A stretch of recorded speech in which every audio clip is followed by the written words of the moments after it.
glad you are back with comedian David Boyle, and I'm quitting alcohol. So I just finished watching the Melbourne Cup like 2 minutes ago. The Melbourne Cup, Australia's greatest horse race. The race that stops the nation and the race that fucks me every single year. I didn't even know it was on this year. I got a newspaper an hour before the race to see what horses were in it. And then I just fucking went berserk. I was like, I'm just going to put a couple of cheeky bets on. And then a cheeky couple of bets turned into fucking like 15 bets.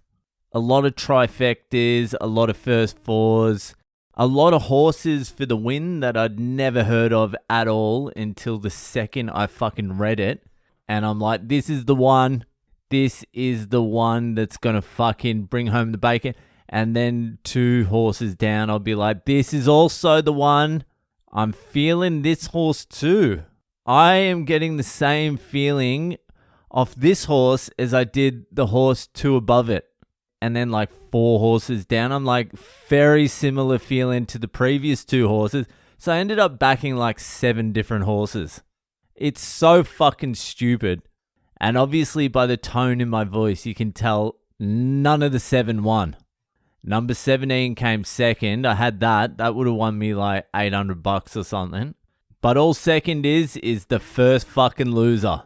My wife was trying to convince me bronze was good the other day because she's Indian and they haven't won a lot of medals. I think it was Sindhu or something in the fucking badminton for India has won like 1 or 2 bronze medals. I think it's just 1 bronze medal.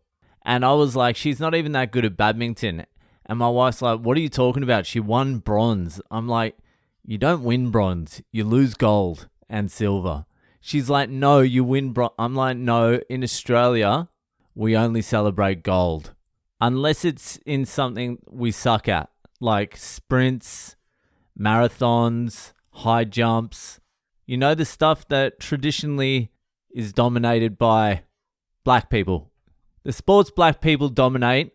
We celebrate a bronze or a silver if, like, in the 1500, it's like Ethiopian, Australian. That's when we'll celebrate a bronze, but not, like, in general.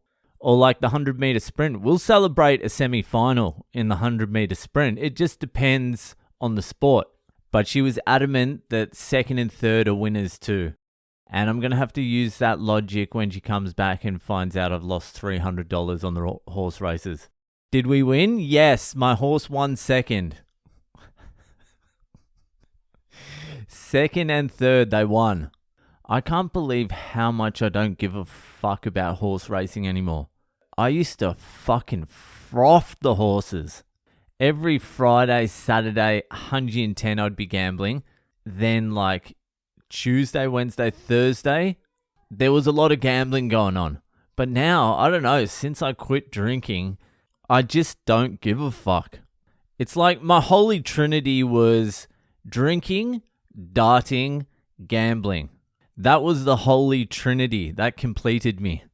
And once I took away booze, the darting didn't seem as appropriate. Even though I did continue darting, my spirit wasn't in it. I wasn't committed. Even though I did do some good darting after I quit drinking, it just wasn't the same. And then fucking gambling just sort of dropped off. So has watching sports. So that's what happened. I used to bet all the time on the horse races, and I was so bad at punting on horses that I fucking almost had to quit. I had to reel it all the way back in, and I started sport betting. And I was marginally better at sports betting, but then I stopped watching sports as well.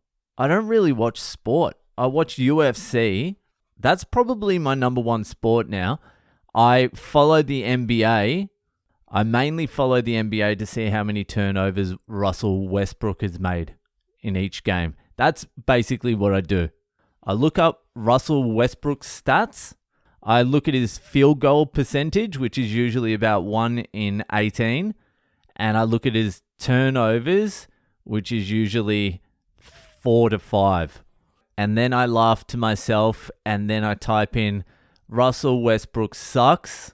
And then I read 14 different articles on why Westbrook sucks. It's been a good couple of years. I used to love Westbrook as well. I had money on him when he won the MVP. But man, he sucks at the moment. That new kid in Orlando looks fucking good though. Ranchero. Sauce. What is it? Banchero? Something. He's 19. He looks 42. And he's dominating. Rookie year. Anyway, I follow the NBA. I don't watch a lot of it, but I read a lot about it. I follow it closely, but I wouldn't bet on it because the fucking lines are so fucking tight.